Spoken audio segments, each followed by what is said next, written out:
UPSC के साथ साथ बहुत सारे कॉम्पिटिटिव एग्जाम में आर्टिकल्स पूछे जाते हैं पॉलिटी सब्जेक्ट से।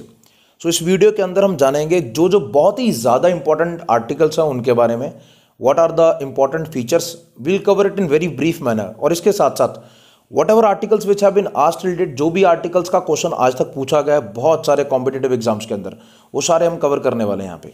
Now let's begin this. सबसे पहला आता है article 1, India that is Bharat shall be union of states.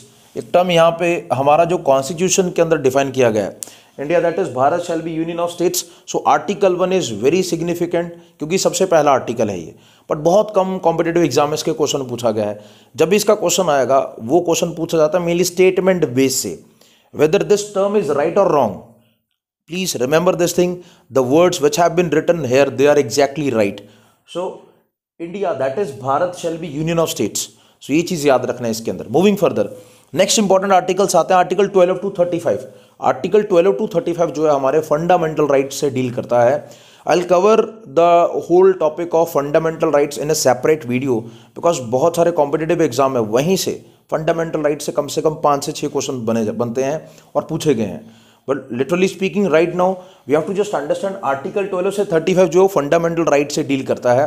हमारे कॉन्स्टिट्यूशन के अंदर we have 6 fundamental rights, but earlier we had 7 fundamental rights. पहले हमारे 7 फंडामेंटल राइट्स थे, लेकिन आज हमारे 6 हैं। So why 1 article was deleted, what is the concept of that I'll definitely make in another separate video of the fundamental rights. Moving further, next is article 76 that deals with Attorney General of India.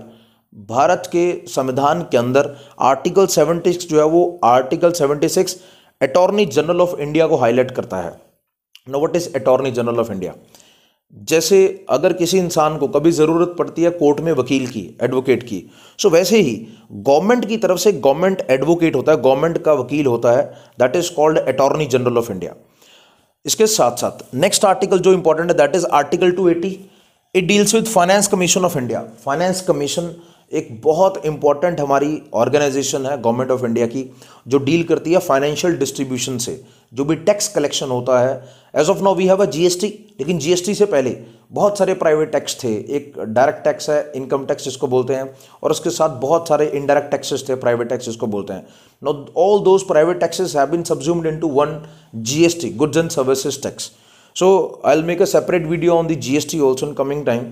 So GST जो है, GST ने अभी states का collection tax के तौर पे central government beer कर रही है सारा pressure, but by the time of 2022 to 2024 आने वाले टाइम पे जो टैक्स डिस्ट्रीब्यूशन है वो स्मूथ हो जाएगा स्टेट्स की तरफ से भी और गवर्नमेंट की तरफ से भी। So as of now just remember, जो फाइनेंस कमीशन ऑफ इंडिया है उसका आर्टिकल 280 है। Article 280 is very very important, और कम से कम नियर अबाउट 5 to 6 एग्जाम्स के अंदर इसका क्वेश्चन भी पूछा गया है। मूविंग फर्दर, आर्टिकल 315 ये यूपीएससी से रिलेटेड है, यूनियन पब्लिक सर्विस कमीशन, बहुत सारे कॉम्पिटिटिव एग्जाम जो यूपीएससी कंडक्ट करता है। Next is article 324। This is very significant क्योंकि आजकल 5-6 स्टेट्स के अंदर इलेक्शन हो रहे हैं। सो इलेक्शंस होने के कारण with in next 6 months span of time जो भी कॉम्पिटिटिव एग्जाम है उनमें ज़्यादा चांस है इसका क्वेश्चन आने का। So this is highly important, this is very very significant. Moving further, now we will discuss about the 3 articles which are from the single domain. Emergency के 3 articles जो कि बहुत ज़्यादा इंपॉर्टेंट है। So first most important is article 352 that is related to national emergency. Article 356 इसको state emergency का भी बोलते हैं। इसके साथ साथ प्रेसिडेंट रूल भी इसका नाम है, और तीसरा इस गवर्नर रूल। और भी इससे इंपॉर्टेंट चीज़ अगर मैं बात करता हूँ तो that is this question has literally been asked in at least 3 exams. Which article is called dead article? So जो डेड आर्टिकल है, इवन लॉ के अंदर, लॉ में भी इसका क्वेश्चन पूछा गया है। जो डेड आर्टिकल है that is article 356। Who gave it? It was given by doctor BR Ambedkar. जब भी डेड आर्टिकल एक्टिव होता है, अगर स्टेट के अंदर सीएम नहीं है, स्टेट गवर्नमेंट नहीं है, स्टेट एडमिनिस्ट्रेशन फेल हो जाए, तो वहां पे जो गवर्नर है वो रूल करता है at the behest of president of India. So that's Y article 356 जो है, जब ये लगाया गया था डॉक्टर BR अम्बेडकर ने लास्ट में, जब बहुत सारा पूरा डिस्कशन हो गया था पूरे संविधान को बनाने के लिए, सो लास्ट में डॉक्टर BR अम्बेडकर ने, because he was a visionary person, उन्होंने फ्यूचर को देखा था दैट टाइमली आने वाले टाइम पे माहौल के हिसाब से टाइम चेंज होगा, एनवायरमेंट सिचुएशन चेंज होगी, और अमेंडमेंट का क्लॉज भी डॉक्टर BR अम्बेडकर ने डलवाया था।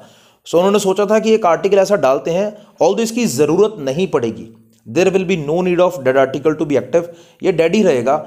लेकिन अगर आज हम देखते हैं तो उत्तर प्रदेश, पंजाब और इसके साथ साथ जम्मू एंड कश्मीर, ये तीन वो हमारे स्टेट्स हैं, ऑल्दो J&K अब तो स्टेट नहीं है, it has 2 UTs part now, but considering the time domain of 2019, 2019 से पहले पहले इन 3 स्टेट्स के अंदर ये बहुत बार एक्टिव हो चुका है। सो प्लीज रिमेंबर आर्टिकल 356 जो है that is called as dead article, also it was given by doctor BR Ambedkar. Lastly article 360 that is of financial emergency, financial emergency से रिलेट करता है। टचवुड आज तक हमारी कंट्री में कभी नहीं लगा, अगर ये लग जाए तो इकोनॉमिक लेवल पे वर्ल्ड ओवर बहुत ज़्यादा डिस्गस्टिंग एनवायरनमेंट फील होता है।